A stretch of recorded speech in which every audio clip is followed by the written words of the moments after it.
Good evening and welcome to this session. And today we are having a book discussion. This is a book by Sri Mohan Reddy, and in conversation with him will be Mr. Ramni. And we have three stalwarts from the NASCOM here. All Lakshmi is also here, and Mr. All of them have been past chairmen of NASCOM. So I have the pleasure to read out the profile of Sri Ramni. Most of you know him, but still, he is the founder and chancellor of the CIC University, Chennai, private university under the Tamil Nadu Act. The CIC University is designed as a globally eminent interdisciplinary and multidisciplinary university offering courses across liberal arts, science and technology, law, commerce and management, fine arts, engineering, medical and allied health services, and it is situated here in Chennai near the OMR. Sri Ramni is also a trustee in the PS Education Society, which runs 6 schools in Chennai. He started as a software professional in 1970, worked for 15 years in India and abroad in the IT industry. In 85, he became an entrepreneur and started a telecom software company in Chennai called Future Software. He started a joint venture with Hughes Software Systems in Delhi in 1990. And he is co-founder and past chairman of NASCOM, Software Industry Association. He is the charter president of the Indus Entrepreneurs Thai Chennai chapter, and he has promoted IT industry and entrepreneurship in India and Tamil Nadu. He is now engaged in a number of community service projects. He founded the CIC Trust in 1993, 28 years ago. Founded the Shirdi Sai Trust 25 years ago. And he has donated for more than 450 Sai temples. Education scholarships have been given to more than 3,000 students every year, and medical assistance is given to about 4,000 patients every year. And to top that, Annadanam to about 5,000 persons for lunch and dinner every day. So this is the profile. Please give him a big hand. Please come up, sir. So may I invite you?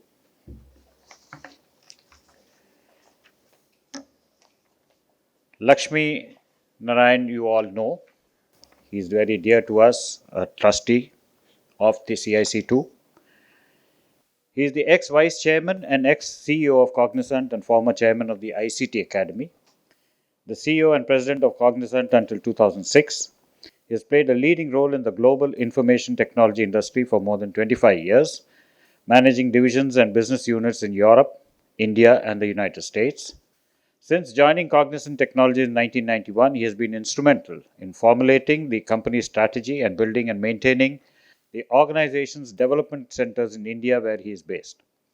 A member of the Cognizant's board of directors, Mr. Lakshmi Narayan spends time traveling extensively in the US and Europe to meet clients. He has also served as chairman of NASCOM in 2007 and 2008. And now coming to, please Lakshmi, if you could join us.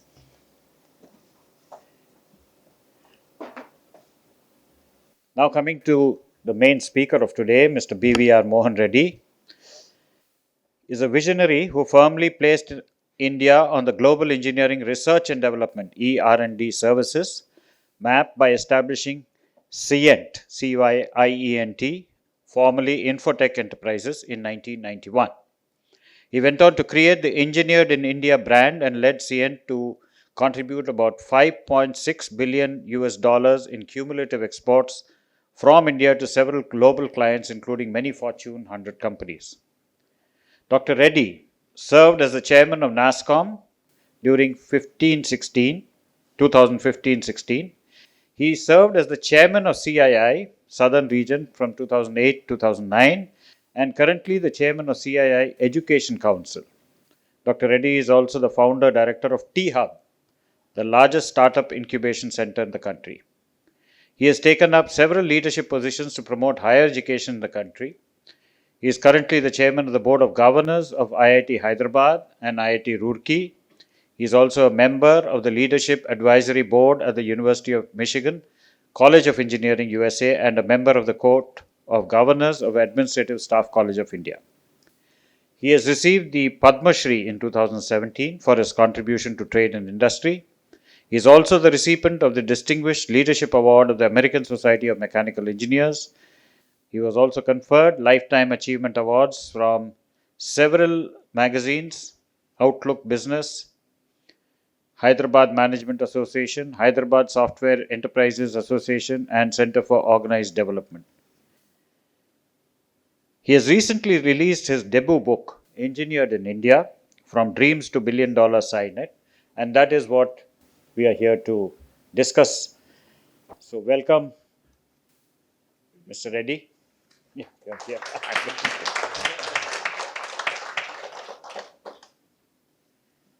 So I now hand over to Lakshmi to conduct the proceedings.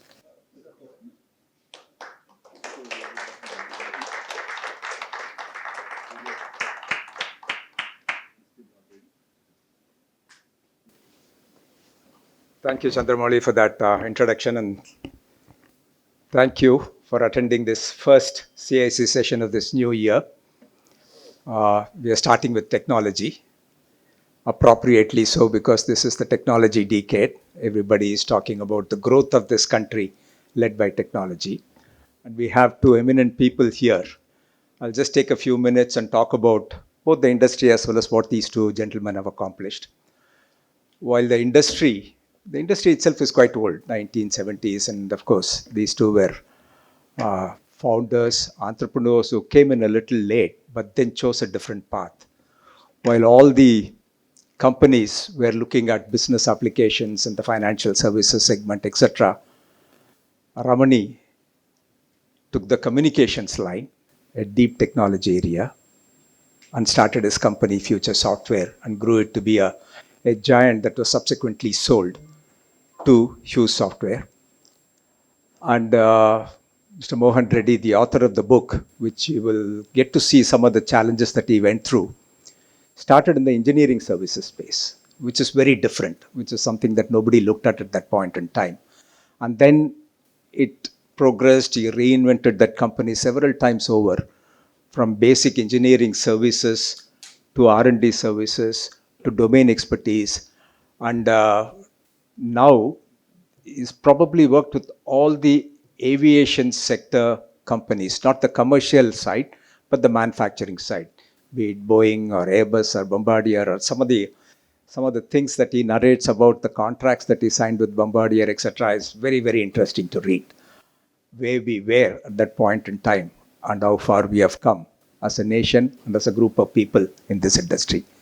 But there are two things that are very striking in this industry which I want to share. First of all, both of them have contributed to NASSCOM, and Ramani is the founder of NASSCOM. Among the four people got together the IT companies. There's always this question people ask, this industry is so successful. Is it because of the companies, the IT industry companies, or is it because of NASSCOM? Okay, this is, it's not an easy question to answer, but at the same time, it's an easy question to answer, because without the industry and the companies, the industry does not exist. So principally, it's the companies that constitute the industry that have led to the success of this industry for its size, for its growth. NASSCOM as an association has accelerated the growth, clearly by bringing together all the companies and making them exchange the ideas, being open among themselves, focusing at least for some time at the industry issues and not the specific company issues, and brought together. So that's something that is unique about this industry. There are other industry associations also, but I don't think they have done as good a job of bringing together the companies and encouraging more and more people to start up, encouraging more and more companies from outside to come and do it with an open mind. Competition is not something that this industry feared. And that's one of the reasons why it has been so successful. And the other important thing is the leaders in this industry, people like Mohan Reddy, Ramani, at a fairly early stage in the evolution of their companies, they moved on, transitioned, handed over the responsibility to other younger people, and got on to something else, reinventing themselves into newer areas like education, research, etc. If you look at all the people, that's something that you see, which is something that I wish you could see in more in number in all the other industries. Some of the best examples, of course, is Ramani, all the way from being a communication software company to starting a university and running courses in an open manner and trying to create something that is unique, comparable to some of the Western universities. He always jokes, I'm probably the oldest entrepreneur. At the age of 65 plus, he decided to start this university, went around running around with the government, etc. And similarly, Mohan Garu is that Telangana tea hub as an incubation center is quite famous. Okay. And it's not just that, everybody, the best example that I always like to quote is Nandan Nilekani. He created Infosys. After that, he went on to create Aadhaar, the unique identification. Now he's going into ONDC. And then he's got several ideas. These are people who say that, very innovative. The one question that they keep asking is, what have I done lately, to themselves? They don't sit on the laurels of what they have accomplished. They said, that's done, dusted, over. I've been recognized, rewarded, appreciated for what I did last year. Now what am I doing new? That's something that keeps the industry innovative, that keeps the companies innovative. That's what led to the success of these two gentlemen. And I'm sure Mr. Mohan Reddy will talk about that a lot more in this session.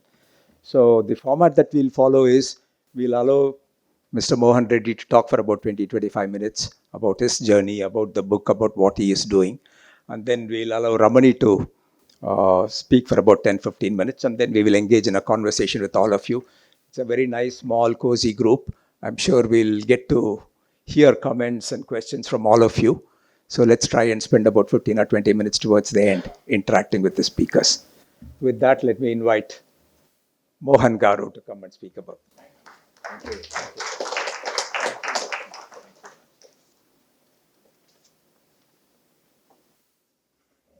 So, very good evening to all of you. I'm indeed very honored to be in the midst of all of you today, and especially sharing the dais with two luminaries, Mr. Ramani and Mr. Lakshmi Narayanan. Honestly, the amount of work Mr. Ramani has done, especially in philanthropy, is something which all of us should be very proud of.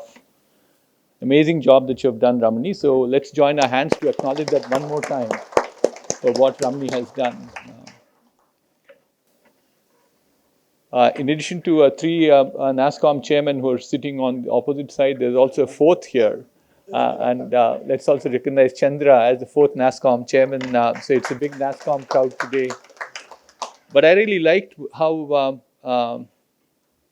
Lakshmi put across on the role of NASSCOM versus role of entrepreneurs. Who build this industry? Is it the entrepreneurs who build the industry, or NASSCOM build the industry? I keep saying that associations are always consisting of individual members. Without members, the association does not exist. But the association helps the members. It's a two-way process that goes on. Each live on each other. So that way, I think NASSCOM did an amazing job in terms of building this industry. We owe gratitude to NASSCOM. Before I start, again, thank you very much for inviting me this evening. As Lakshmi said, I'll probably try to make my remarks for about no more than 20 minutes. I like this to be a more interactive session, more learning session for me too, from all of you. The first question that comes to my mind all the time is, what is this book all about? And very briefly, for people who haven't still read the book is a business biography. It's not my autobiography. Don't mistake me on that. A business biography of a 30 years duration. As Lakshmi said, I founded this company in 1991. And I wasn't that old as Ramani was. At 65, he started CIC University. I was still 40 at that juncture. But even those good old days, 40 was considered to be a fairly advanced age for somebody to become an entrepreneur. There's no denying there are a number of exceptions. Lakshmi quoted extensively on, Nandan Nilekani, starting one more now. But in the time and age that we live today, it's time for many entrepreneurs to be about the 20 years, 22 years, 23 years. That's what we keep hearing, whether it's Mark Zuckerberg or even Steve Jobs was fairly young when he started off. But the generation that we belong to at that point of time, I think the key challenges were more in terms of not having an ecosystem which certainly supported entrepreneurship. I can tell you stories and stories. Just before I started, even Infotech Enterprise was signed, I ran another company called OMC Computers. I was the CEO of the company. It was the founders were Dr. Raj Reddy, a famous computer scientist, and Tatas. And I used to be the CEO, and I used to go and used to be a system integration company, basically integrating several subsystems that were either manufactured in India or imported from abroad. And there used to be a department in Government of India called DGTD, Director General of Technology Development. It's a misnomer for the department. There's nothing called technology nor development that used to happen. I think the only thing that is true about it is the Director General. But here's the interesting one that used to further happen is that he used to give us appointments and we used to wait for him. And there used to be 2 chairs outside his room. And one chair used to have 4 legs, where the other chair used to have 3 legs only. The 4-leg chair used to be actually reserved for the peon of the office. So what was the chair that was left for you was, as a visitor, the 3-leg chair. So you had to balance yourself in the 3-leg chair, waiting for the Director General to call you. And here is something much more disgusting it used to be. Pardon me, I'm not trying to run down on a peon at this point of time. But they all smoke something called the BD. I don't know how many of you are familiar with it. It's basically tendu leaf, which is rolled up. People keep talking about cigarette smoking as injurious to health. I keep saying injurious in the long term, whereas BD, passive inhaling itself, is immediately injurious to you. You can throw up because of that. And we used to wait on him, the Director General, for hours together. That used to be the environment that was there prior to 1991. And in that environment, to start companies is not easy. So if you go back to history and find out who the so-called entrepreneurs were, till liberalization happened in this country, one set of entrepreneurs who come to my mind is actually bus operators. As soon as India became independent, a number of entrepreneurs sprung up. Used to have transportation services, they were called. Primarily, it was all cash business. A 60-seater bus used to carry 600 people. That was the entrepreneurship that they had.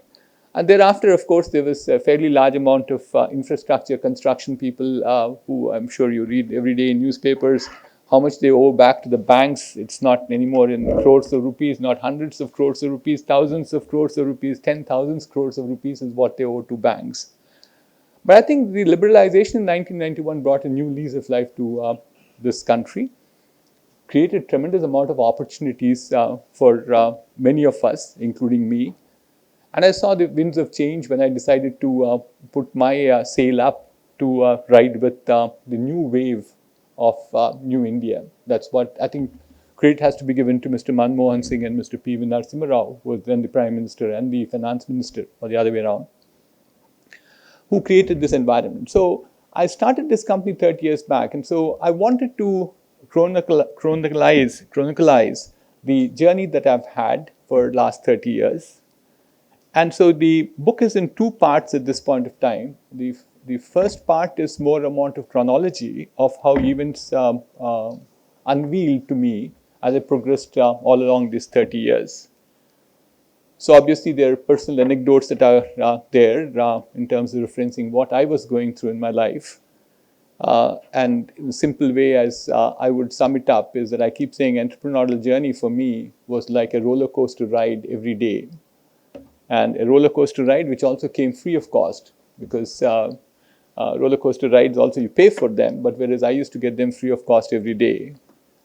But then at the end of roller coaster rides, people also believe that they have enormous amount of pride, that they went through this whole cycle of up and down, and there's also pleasure at the end of it.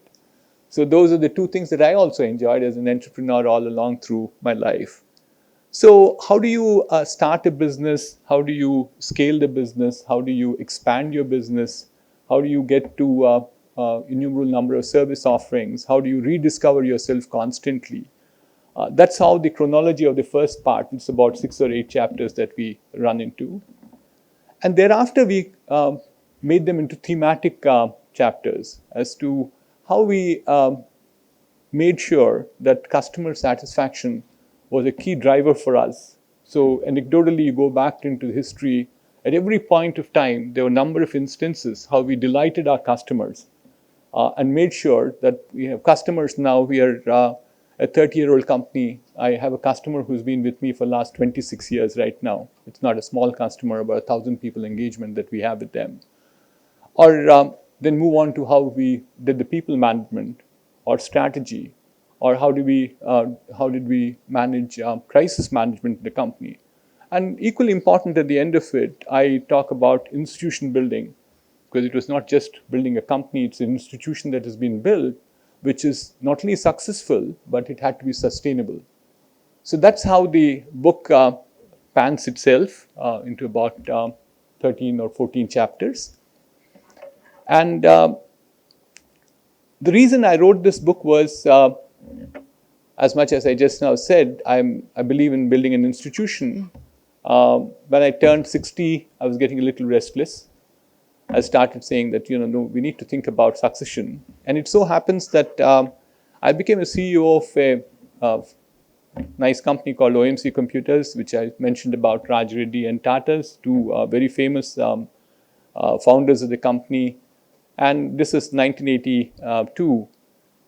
3 years into the company, I was so strong and so powerful that I was titled managing director. I feel very proud. I was just 33 years old. Mr. Tobaccowala, who was the chairman of the board, in a board meeting, asked me, saying that, Mohan, all this looks very good, but tell me one thing, if a bus comes and stops on you tomorrow, what happens to this company? Trust me, my immediate reaction was, Toby, I don't know what happens to this company, but I'm very worried about my 2 young children. But the same question came back to me several years later. In 1996, 1997, when I was taking the company public, people were asking this question, saying that, what is the team that you have, and so on and so forth. Certainly, that's when wisdom dawned on me, saying that it's not my company any longer if I go and borrow money from others. If I bring investors from outside, I strongly say this, that it's not your company anymore. You are a guardian of public. It's a public institution, and you're a guardian for it. That's what precisely happens. So therefore, when I was turning 60, it went on for a few more years, I thought about succession, because it is a publicly traded company. And something very interesting happened at that point of time. We did this succession planning all right, and it so happens that my son happens to be my successor. In the interest of honesty, I should say he should have been a CEO of a billion-dollar company anywhere. That's his credentials that he has. But we made him an offer, and he said he will do this for me, so he is there. But more importantly, when we thought about he as my successor, we also got a few mentors for him. I'm sure a local individual whom is very renowned, known, Mr. M.M. Murugappan, is also a director on my board. He is now the chairman of my company right now, as a part of the succession, all right. Muru was mentoring Krishna, that's my CEO. But we also felt between Muru and me that Muru is literally like part of my family. So therefore, he said, Mohan, we need to get one more external person who should work with Krishna. And we decided, we also did something very unique, that we asked Krishna to go and find a mentor for himself, because we thought that was the best way in terms of getting effective mentors. Don't thrust somebody on them saying that this guy will advise you what to do, but you go find yourself. So he found this gentleman called Mr. Ravi Bhuthalingam, which is also a very famous man. He was the chairman of VST, then he became the chairman of Oberoi Hotels. He became a professional mentor. So Krishna said he was the right guy. So one evening, Ravi came home and sat with my wife and me and said, I need something to talk to you guys. He said, successions all around the world have never been good or successful unless the predecessor thinks about another avocation for himself. So he said, Mohan, if you still say that, oh no, I'm going to give this up and I'll go and do something else and don't do anything, you'll come back to, you say, I'm just going back to the office for a few hours every day. You will breathe down this young man. I can assure you that. He said, I've got enough of examples. So he said, think about it. Think about what your passion in life is. At this point of time, I was turning 64, 65 I was. So therefore I said, what interests me was education. So I decided to spend more time on education. Strangely, around the same time that I got into this interesting conversation, which I even recorded in my book, with Mr. Kapil Sibal. I knew him in the past, given some of the positions that I held. So he interestingly asked me, he came for BITS Pilani in campus in Hyderabad for a convocation. And he said, Mohan, what are you doing these days? I said, jobless. I'm just looking for something around. So he said, look, why don't you come and work for me? I said, not in government. No. He said, no, pro bono work you should do. I said, fine. So he gave me this role of being the chairman of Board of Governors of IIT Hyderabad. I feel very proud about it because it's been 11 years since I've been the chairman of IIT Hyderabad. My 4th term I'm in. I'm the longest standing IIT chairman so far, I believe. Somebody can overtake me. But interestingly, that I've seen 6 ministers in Government of India. These are all presidential appointments, but ministers make the recommendations. But I still stood all the 6 ministers, and I'm going fairly okay with the current man. So, but more importantly, what happened was that Ravi Bhutlingam asked me what my passion was. I said education. I picked up education. I did a lot of work in education. Education led me into innovation, innovation to incubation, incubation into entrepreneurship. I started investing somewhere around 2016 into startups and started meeting a lot of youngsters, trying to evaluate them. I've got a fairly good basket of investments at this point of time with me. But more importantly was talking to them, to mentor them. We went to a number of hackathons, Shark Tank meetings, and so on and so forth. And we realized that, they required a lot more support than what was available. And it can't be done over just a meeting. And physically, it was not possible also to reach out to more number of people. So the decision at that point of time is to say that, look, we'll do this, but somehow we have to document this. So it was a 3-year effort that went by for me to write this book. And we said, let's reach out to as many people as possible. And it was very kind of Chandra was mentioning, Mohan, you wrote it very simple, he said. We tried to make it as simple as possible so that, the new generation of entrepreneurs who are restless Gen Z would probably make it an easy read. There are people who told me that they read it in 2 sessions of 4 hours each. In 8 hours, one could do it. So the reason of writing this book was basically to promote more amount of entrepreneurs in this country. That was the key reason for it. And I'm a very strong believer that entrepreneurship is something which is very, very critical for this nation at this point of time. It was true in the past, but it's become much more critical at this juncture. But I think the timing is also very good. Why I'll tell you is why is it so critical at this juncture is that we need to have more number of job creators as opposed to job seekers. We're putting about 1 million people every month into streets of India asking for jobs. That makes it 10 million in a year, or probably approximately. Or in 10 years, it's 100 million people. We need to create those many jobs. There's a fairly large amount of evidence already which says that existing companies do not create new jobs. Only they create about 40% of new jobs. 60% of new jobs get created by new companies. So there is enormous need in terms of creating the new companies or startups, or primarily make them into entrepreneurs. And I think the timing could not be any better than now for several reasons. I think Lakshmi talked about technology-based startups at this point of time, technology-centric startups, technology being the one which is in the prime position. And technology has been at its best today compared to any time in my own career. And we believe that it will accelerate even much faster than what it is today. We'll continue to see the computers running faster, cheaper, and smaller. We'll see these IoT devices becoming a dime a dozen. That's what will happen. From a situation where we thought we probably spent hundreds of dollars to buy one of the sensors. We now have a dime a dozen is what the normal rule is. So, and we also see that there's a fairly large amount of communication capability, whether it's 5G, people are already talking about 6G, so many new applications being possible. And finally, the AI, which is becoming the dominant force. So a combination of all these, technology will definitely become very, very important. And so technology is at its best today for people to create disruptions, to create more new companies. And therefore, I think I believe that technology is at its best.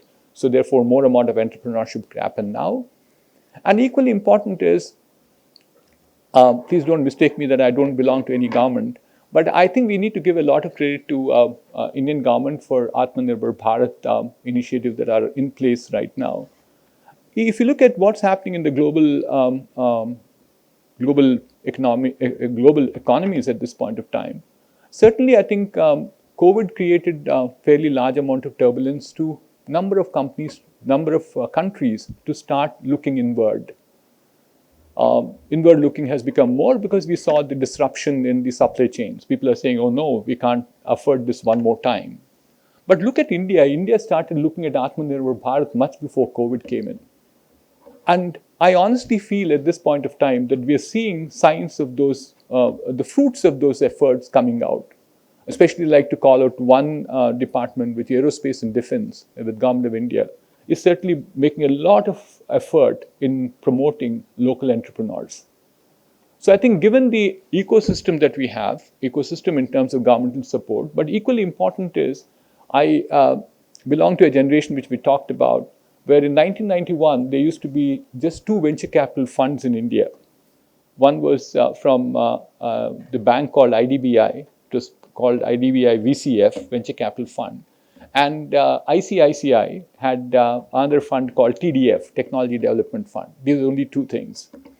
And I was in a hurry. I wanted to go get money. And I leveraged myself fairly well. I write in my book too, I started with my contribution of 20 lakhs of money in 1991.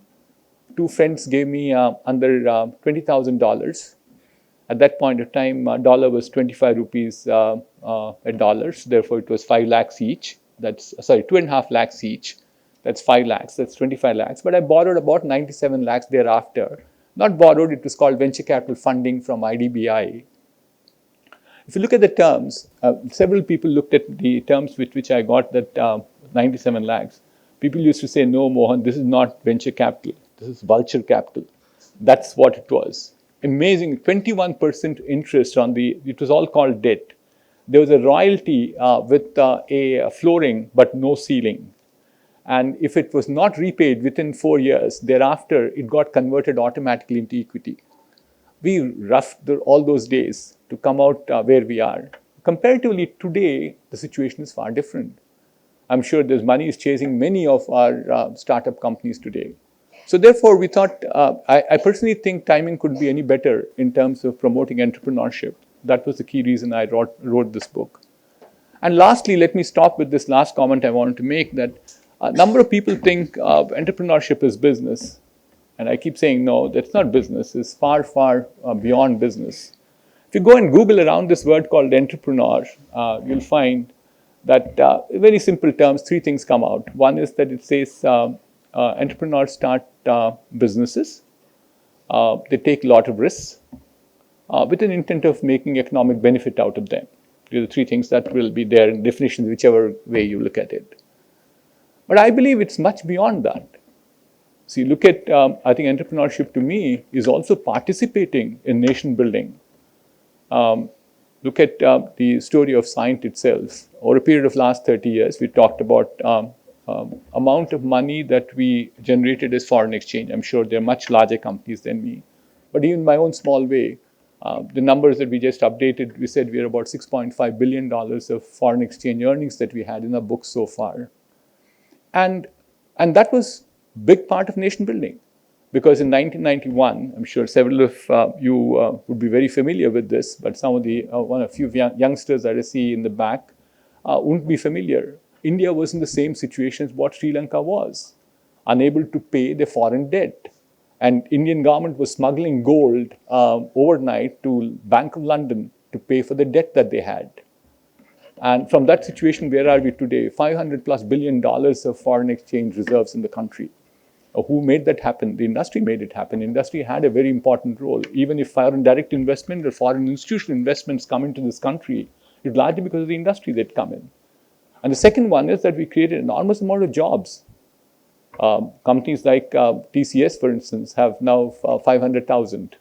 Or probably Wipro or Infosys has 400,000 or 300,000. Cognizant has another 300,000. So therefore, a company like me, I participated in this particular journey to create 18,000 jobs. Currently, we have 18,000 people on our payroll. So therefore, jobs is a key element for nation building. So entrepreneurs create that. And finally, we certainly participated in the supporting the society. We ensured that 2.5% of our 2% of the profits now, but 1.5% of profits, even much before the company law board brought in this new regulation, we were spending on society. Because our firm belief is society made us what we are. So therefore, I think I like to conclude by saying I wrote this book for entrepreneurship to be promoted in India. People will get inspired. They will certainly build much larger businesses than I built. Thank you.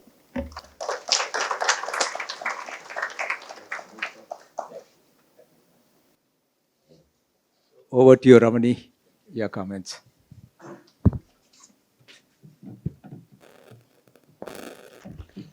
Good evening, friends. It's a great honor to be with the Chennai intelligence here and among friends. So I'm going to be talking to you for about 15 minutes is the time Lakshmi's told me. So I'm going to divide my talk into possibly 3 short capsules. One is about the NASSCOM, which is predominantly represented by 4 past chairmen here. I don't think there's been any other occasion where I've seen 4 past chairmen together at one place, other than our annual conventions. And secondly, about my journey as an entrepreneur. And lastly, about the CIC University that we are running today. So it was a colorful journey, so I'm going to share snippets of it, not to make it too lengthy. To begin from where we talked about, Lakshmi introduced me. Thank you, Lakshmi, for your kind introduction. That 1985, after 15 years in software industry as a professional, the entrepreneur bug hit me. And I started a company in Chennai called Future Software. Long before, as Mohan said, the Vulture Fund was available in India. That fund was only created in 1988, if I remember right. So when you started, all the money you had to put in was entirely your own savings and your families and friends. And I started with a much smaller capital than what Mohan did. I started with 5 lakhs, 1985. You can calculate the present value of that money. But the key thing is, in Future Software, there were 3 major players at that time, already in India, very large companies. Pioneers, TCS, Infosys, and I'm not too sure if Cognizant was present. Cognizant was not there in 85. And I don't think there were too many big players other than these 2. All the others came into the industry much later. So I found that while most of these companies, there were several large Indian companies operating in a controlled, regulated environment. And they were primarily doing software services exports using cost arbitrage as their business model. So the idea was to see how can we use the available talent Indian to leverage the shortage of professionals abroad and take the currency conversion benefit to be a part of the business model. And that is very good because even today the industry has grown on that basic premise. And a large part of the industry today, I don't know the exact percentage, has been successfully run on that model. But my life has always been about doing things differently. Therefore, I decided that I will not follow this cost arbitrage model. And I thought that if, as an entrepreneur, we're not only trying to create wealth, which is one important perspective, but we wanted to create institutions, which is, I think, a primary purpose of creating future software, to say that why can't we create an international class company in India? Because I always felt that if you had to make money, selling masala dosa in Manhattan can make more money than any other business in India can ever do. And it's recently been proved by a Sri Lankan family selling masala dosas in a mobile van in Central Park, New York. They've made millions just dishing on masala dosas in Central Park.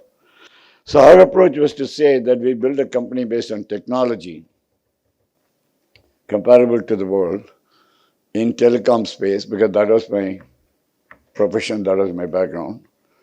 And I must say that I was blessed to be a success, because we were the first product company in India.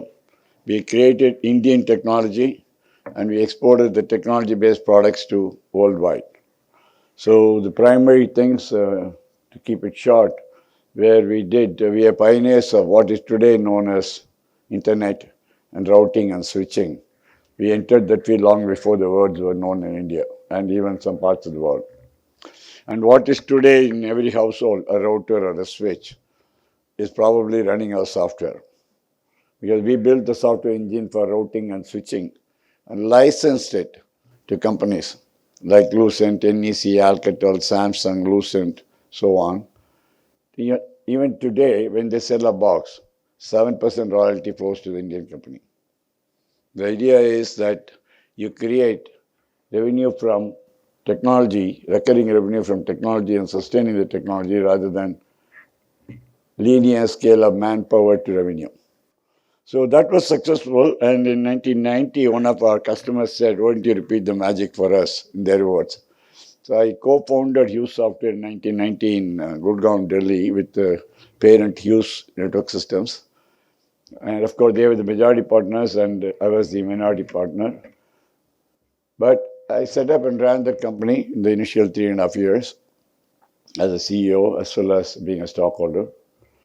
There, the focus was on satellite software and mobile telephony software. 1990, mobile telephony was not even like vogue in India. There were a few companies and a few hundred people. So those were the claims to my fame in technology, and both companies grew rapidly. Future Software from 14 people, it grew up to 650, which is one considered very large in that space. Hughes from 65 people startup grew up to be 1,250 people. So together they were like 2,000 people.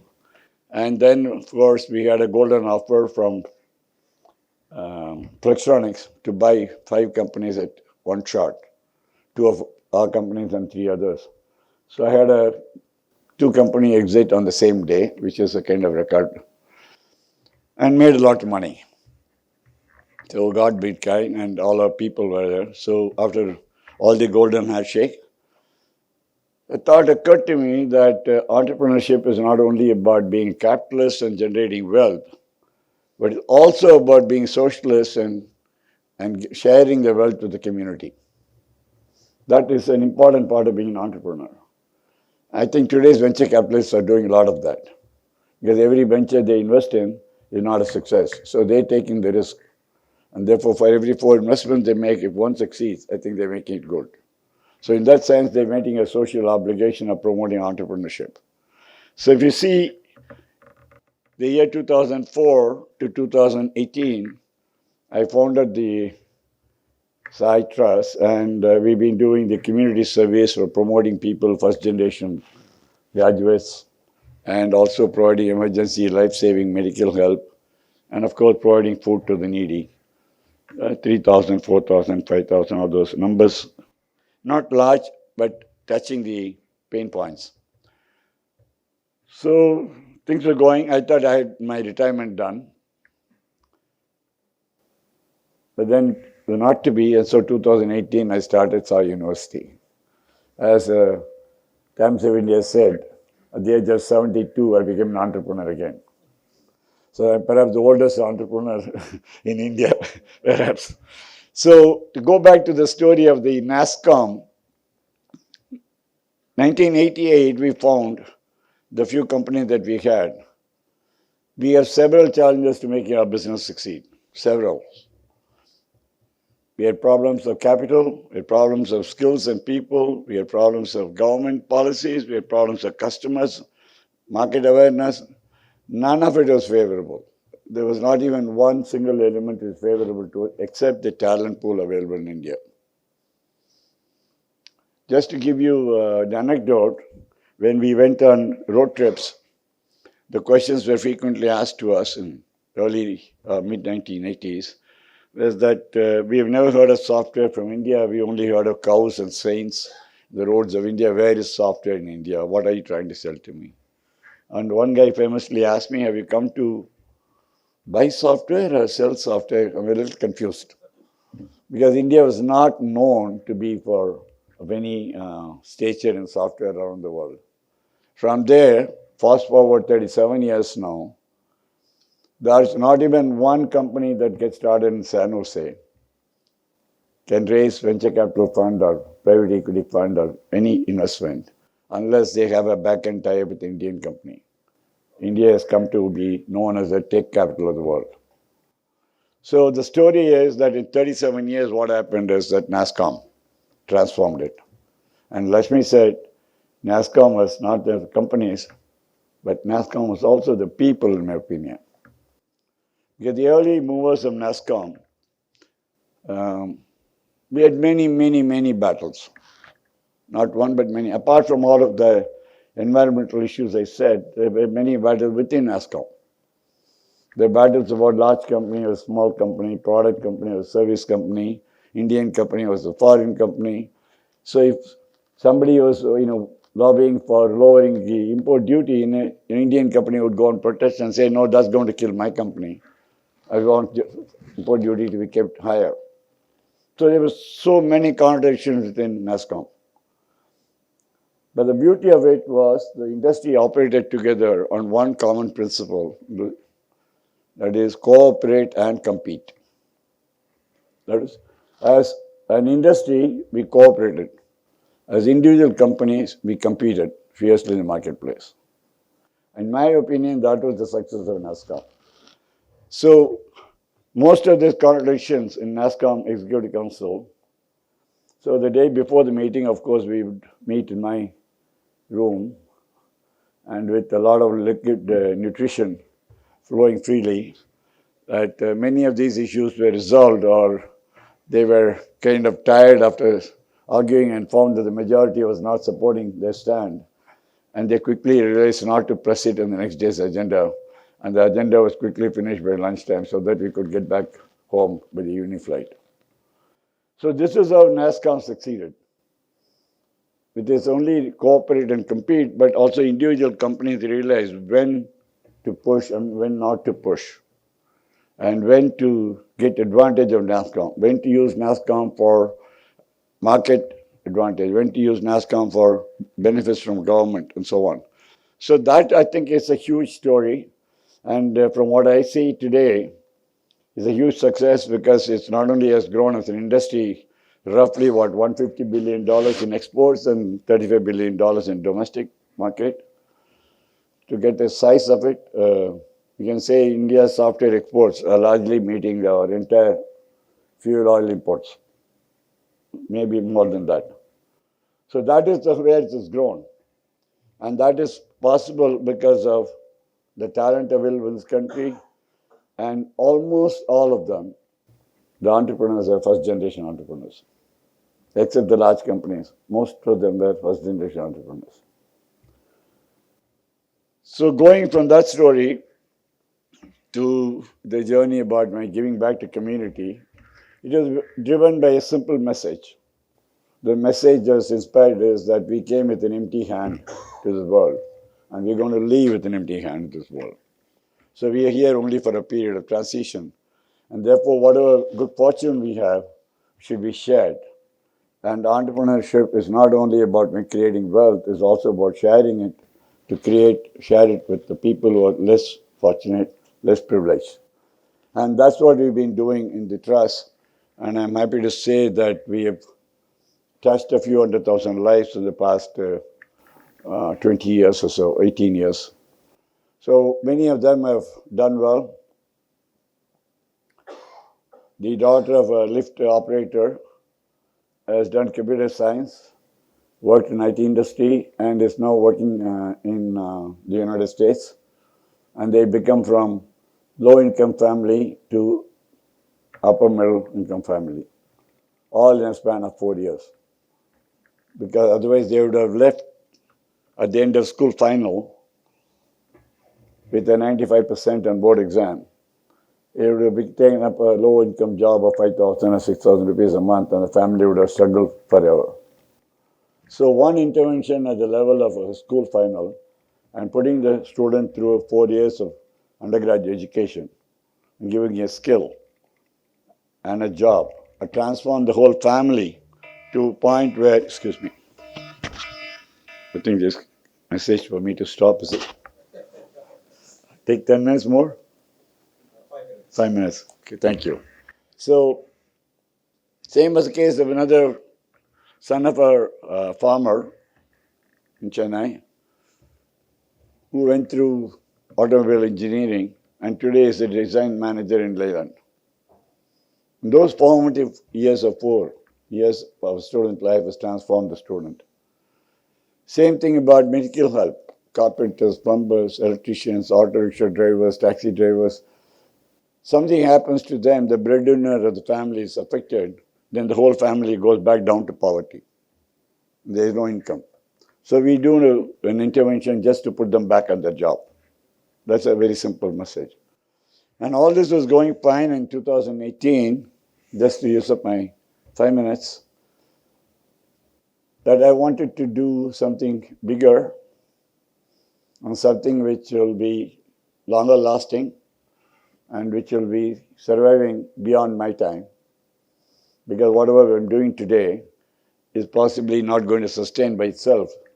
So I said that we'll create an institution which will fold up whatever else we are doing till now and make them sustain for several hundred years after that. And thus was born the concept of CIC University. And when you're talking about designing a CIC University, we did a study and found that after 75 years of independence, we do not have one university in the top 100 in the world, in Times ranking or QS ranking. Our IITs are between 125 to 150. Most of our private universities are beyond 2,000. So we said, why not we create an international university in India? That is the concept. And therefore, CIC University was founded with the vision to make it a globally eminent university in Chennai. It's a private university.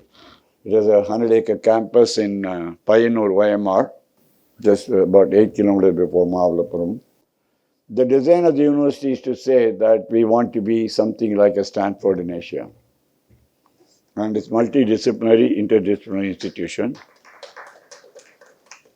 Because if you see the concept very quickly to say that, is it doable? The question, of course, came into my mind is, can it be done? We look back at our own industry in 35 years from not knowing where software in India was. Today we become tech capital of the world. Same thing has been done in healthcare.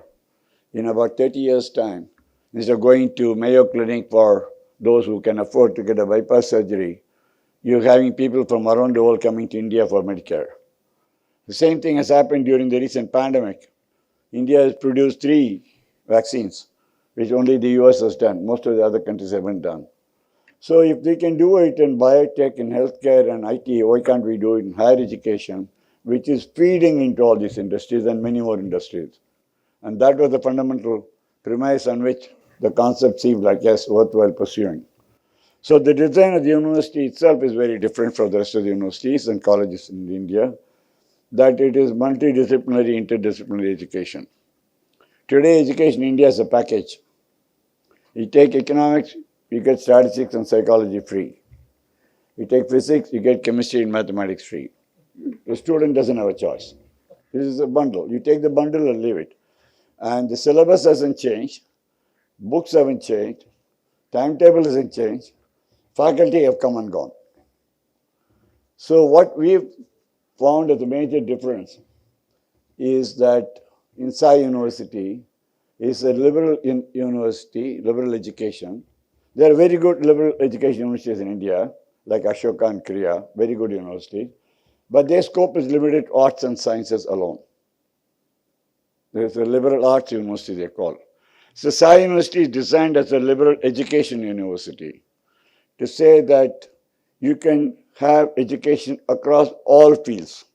And today we're running 3 schools, arts and science, computing and data science, and law. A student can study in any one of these schools and take a minor in the other school.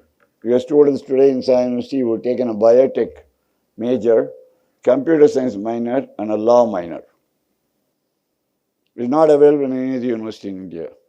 There's a student who has taken digital music, computer science, and law. The combination, because the student says they want to start a digital music company after graduation.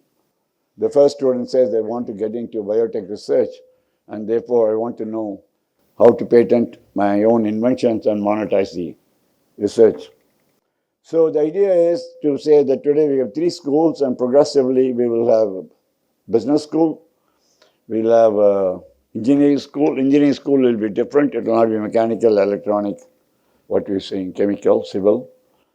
We're planning to start defense studies, space sciences, nuclear sciences. So the sciences which are the more recently developed sciences using the basic engineering sciences. That is the focus. And of course, later we'll start a 300-bed hospital and have health sciences school. And a student in CIC University could study in any of these schools, the subjects of their choice. When they join the university, they don't have to choose the subject. At the end of year one is where they get the basic skills, analytical skills, logical, critical thinking, presentation, communication, and then they get an opportunity to sample at least 8 of 18 courses that the university is offering. It could be across schools. They try out all of these, and then the student decides in year 2, select their own major and minor across the schools. You can do a physics major with an English literature minor and a law minor. And this kind of a flexibility is what will make it international university. And to supplement it, the last 1 minute of my time, we have 30% of the faculty from international universities taking class online. And remaining 70% of faculty in India, almost all of them have international research, international PhDs, or international teaching experiences. So it is a question of saying that instead of our students running around for education abroad, why don't we bring education back to India? For those who love numbers, 3.5 lakh students are going from India to various countries for education each year. This is the government of India statistic. 2 lakhs go to US, 1 lakh to Europe, and 50,000 to Australia and New Zealand. So if you take an average undergraduate degree of 4 years, at any time, 14 lakh Indian students are going abroad. And each one is spending 1.2 crores. Work out the numbers. It seems like, not a worthwhile idea to say that we are building the infrastructure in foreign countries with the money of Indian students and parents. Instead, we say that we bring the foreign education here, create the governance board. I'm happy to say we have 5 Padma Awardees in our governing board. We have international faculty, international curriculum, international infrastructure, and top students to create what will emerge to be one of the top universities in India. That's what I wanted to share with you. Thank you very much for your time.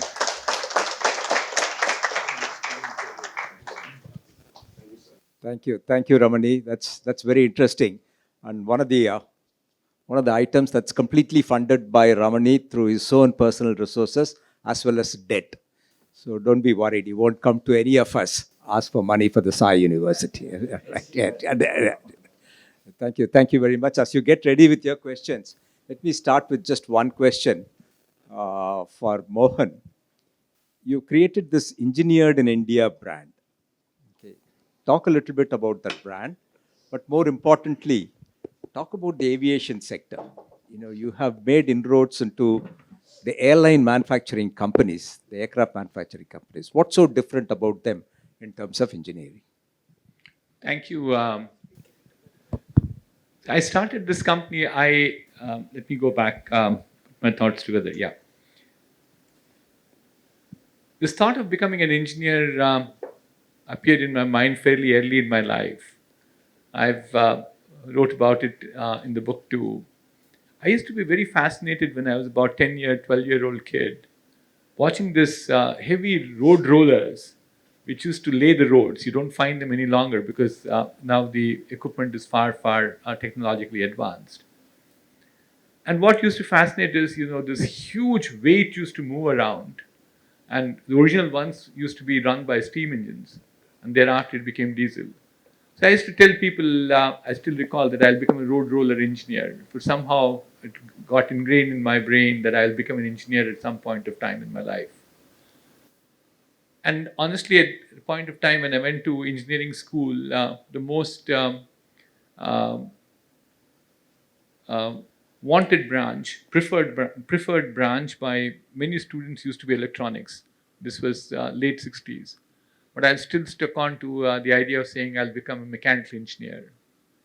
And so the idea was that I will start a company which is to do with engineering. But as life progressed, it was an intersection between computers and engineering what came by.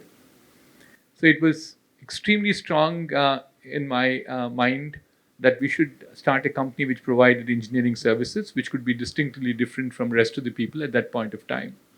Already there were players like TCS, Infosys, Wipro, HCL. I think Cognizant's name at that point of time was more of Dun Bradstreet's financial services, or it was a Satcham's joint venture at that juncture. So we thought we'll probably uniquely position ourselves, and that's how we said let's go towards engineering. And it took a while before we really got a breakthrough into engineering. Uh, we found, I think Mr. Ramani mentioned about what people in the Western world thought about India. And I keep saying that, they still used to think in 1991, I used to make this sales calls in US, that we had elephants roaming around streets of India, and there were lots of snake charmers around here. They still do, but not as many as what the Western world thought we had. And especially the engineering, if you look at it a little more deeply into it, you'll find that it is actually the core of any company. What do companies do? They design products. They now are looking at saying that this could be outsourced. It's like trying to give away the crown jewels of a company. So it took a while before we got that breakthrough. And very honestly, Lakshmi, the way in which we got into aerospace was sheer coincidence and luck it was. One evening, I got a call saying that there was a company called Pratt and Whitney. I didn't know so much about them, but subsequently we realized they were one of the three largest aircraft engine manufacturing companies. And I should also confess that this was 2000, 2001. That was a point of time when the multinationals came to India. They were also extremely supportive of making sure that they got good partners. So they trusted partners is what they were looking for. So our breakthrough came because of what we showcased to them was more in terms of the processes that we ran. We were doing digitization business at that point of time. So what we found very fascinating with aerospace business is so intricate that it required a fairly large amount of domain knowledge. It was not easy that one could always address that. And I was racking my brain saying that where do I find these domain experts in India? And one of those that aha moment came to our life, saying that look, India. We said, where are these aerospace engineers? They were in HAL, NAL, GTRE, all these government establishments. We went and interviewed a few people. We found what the levels of frustration was, because it was that was the sad story of India, I guess. In the 1970s, 1980s, for that matter, the best of engineering graduates were all offered pay packages by these public sector undertakings, showing them the moon and taking the best of talent. But subsequently, what they did was nothing, absolutely. Very honestly, even today, I feel very ashamed in saying it, but I'll still say it. We have not still produced a good aircraft engine in this country. Whereas I'm sure in the West, there are companies like Pratt and Whitney or Rolls Royce or GE produce one engine every 10 years. And they probably produce at least 7 best engines in the world, including one of them that we participated.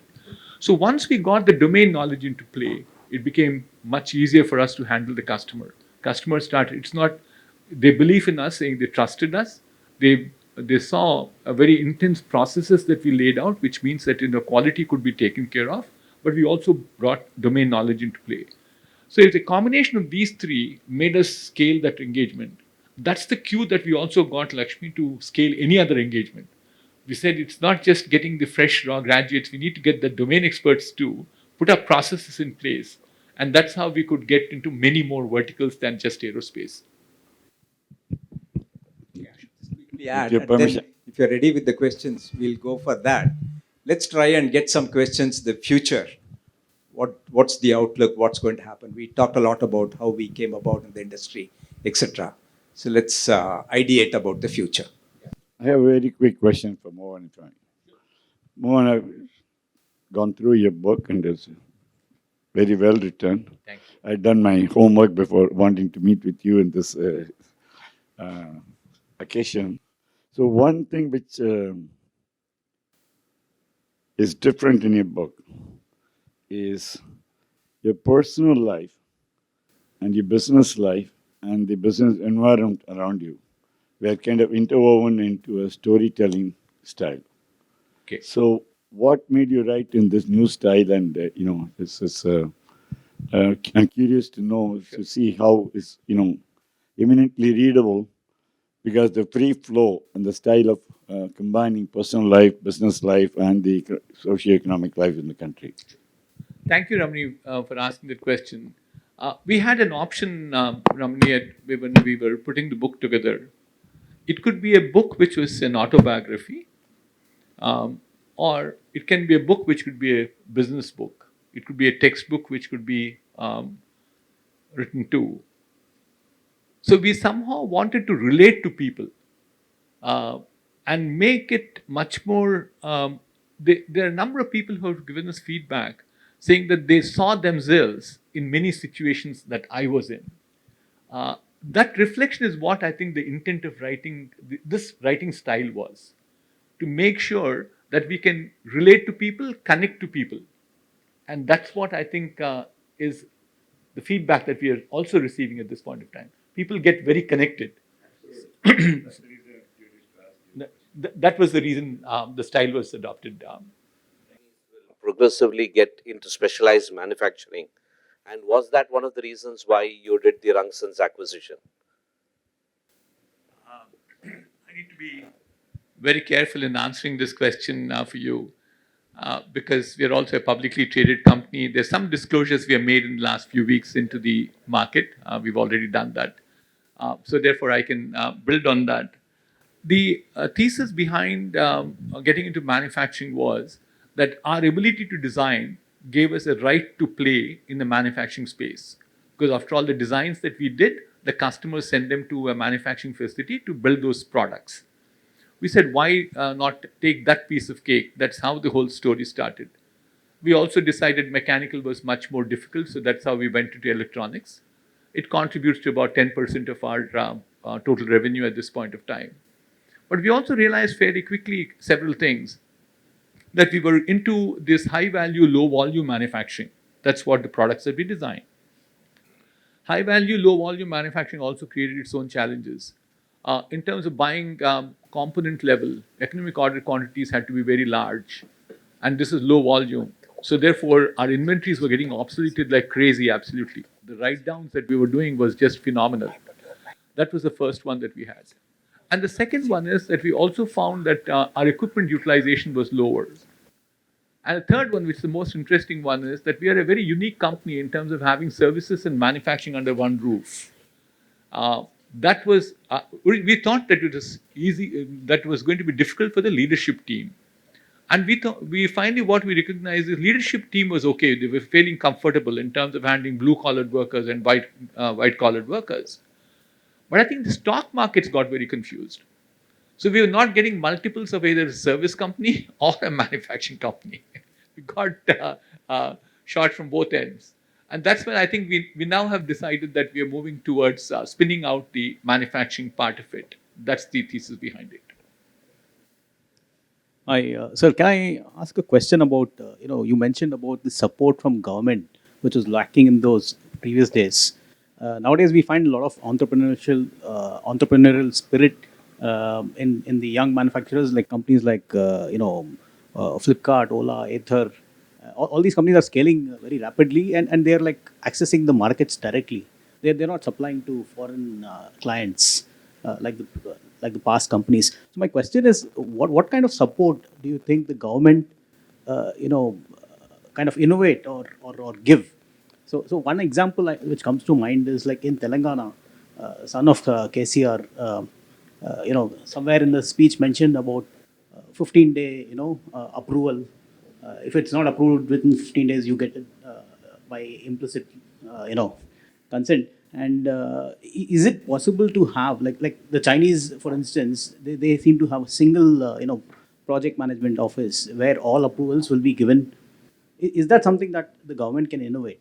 So my question is like, what government support do you think can be better? No, certainly, I think what you said is true. This scheme that you're talking about is called TSI Pass. That's basically 15 days from the time you make an application should come out. But I think it goes much beyond the state government, isn't it? If you look at the challenges that we have, even today, there are no denying Flipkarts and the Snapdeals and the Nykas of the world have come into existence. They've all become very large companies. But at the same time, there was a very draconian law till very recently, and still it surfaces occasionally, is about valuation of companies. At one point of time, if you're valued by a particular valuation and you probably raised money, the income tax authorities can consider the money that you raised is to be a part of it could be income based on their evaluation of what your values were. So therefore, it is not just the state government alone. So the IT acts have to, ease of doing business is what I would say. And there's still a fairly large amount of rules that are there in terms of employment, provident fund, and so on and so forth. So those are the supportive issues. I'm not a very strong proponent of saying we should definitely give incentives to people. That regime is gone. But make sure don't create hindrances to industry for them to grow. That's the support I think the government should propose. So do innovate at this point of time. One last question. Yeah, Mr. Ramani, this is Krishna. First of all, congratulations and thank you for the university. I have two daughters, so I watched this space very closely. Unfortunately, my older one had to go to Kriya, could not go to Sai because Sai was a year late for her. I'm looking forward for my younger one. I have two suggestions if it's worth considering. One is a continuous internship period because these universities are offering internship only in the summer. But universities in Germany, for example, offer a continuous internship basis, 6 months in the business and 6 months back to college, or a continuous internship where they work with the industry. I think that will be a big differentiator. The second is mandatory ethics and Eastern value systems for the students. I think those, when I was a kid, I went to school, we had moral education, values education, so on and so forth. Now the schools have lost them. Even some of the prominent schools have lost them. So if you can bring that back in the college, especially in your college, bring in ethics and value systems, Eastern value systems as a mandatory learning, that will be really useful. I think then character building will be better for the students. Yeah. Thank you. I'm sorry, I'm going to be talking in a slightly different tone, not fitting into what we have spoken so far, especially because you mentioned future. So I'm just looking at it that way. When COVID came, we saw how many livelihoods were crushed and lost. So do you think, or do you agree that with the liberalization, the social security net of people has gone down? Do you agree with that? And do you also feel that the hire and fire policy has come to stay? It has become stronger now because we don't have anyone to negotiate with the employers. That is one thing I wanted to ask you.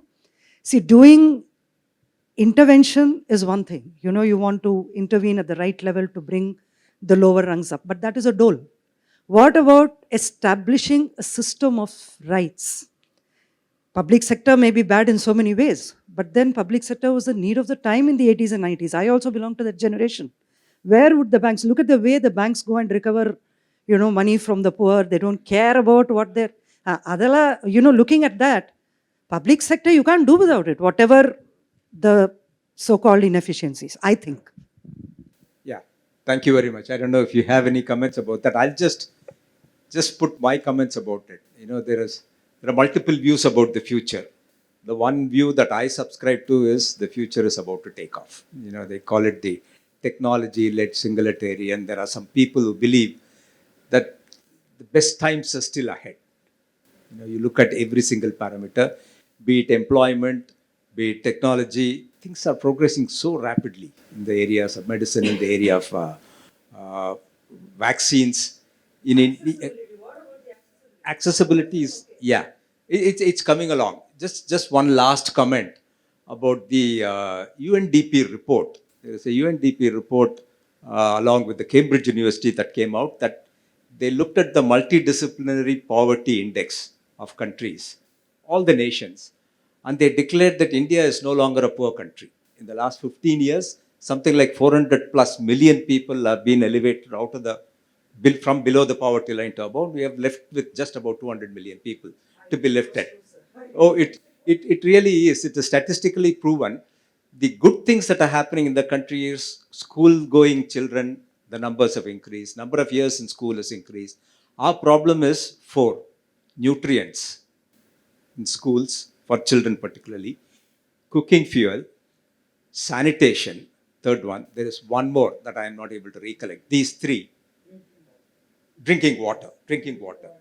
Yeah. So just these four parameters that is bringing us down in the overall multidisciplinary poverty index. So progressively. One of them is very important. Absolutely. All four are very Girls drop out even now because there are no access to sanitary napkins and toilets. Yeah. இன்னும் நடந்துட்டு இருக்கு sir அது. So that's the progress. I mean, we have to have that belief. It's only that belief that's going to change our behavior. Dr. Jayabalan wants to make a very quick comment and then we'll have to close. Sir, I have been in UK for the last 50 years and been practicing as an orthopedic surgeon. Most of my English friends do not think India is full of snake charmers. They think India is full of charmers. In fact, the proof is our Prime Minister is from India, Rishi Sunak. Thank you. Thank you. Positive note. I think the best part of my job is I get to say the last word. So, thank you very much. We had a very illuminating discussion, and it takes me back to my 2 stints in this very industry, the IT industry. I had 2 stints in Tamil Nadu, and I don't know if Lakshmi recalls our conversation.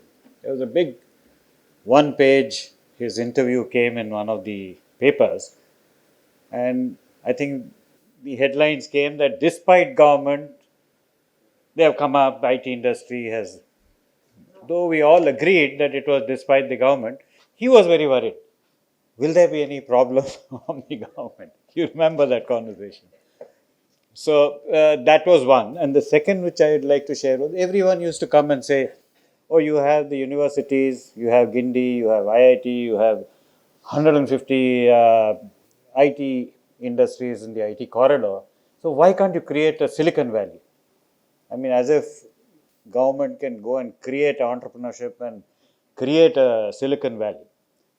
We are glad that now from industry, they are now stepping into education and bridging that gap between academia and industry. And that is an extremely good sign for the future. Lakshmi has been with the ICT Academy. We have Mr. Ramni with the Sai University and Mr. Mohan Reddy doing a lot in education. And I think this is going to be the differentiator, where we bring the academia and the industry and we add value to the entire value chain. Because one thing which used to be a constant bugbear for us was that we had exports, but we were largely in the low end of the value chain. And our product development was extremely low. And today we have entrepreneurs coming and adding value to the entire chain, and I'm sure this is the future, and future is very bright. And we are going away from this labor arbitrage to actual value addition in the whole system. So thank you very much, sir.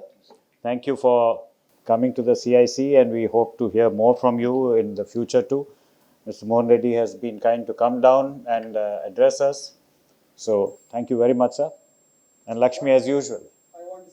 All the software industry, because neither the bureaucrats understood what was software nor the ministers. So we couldn't interfere.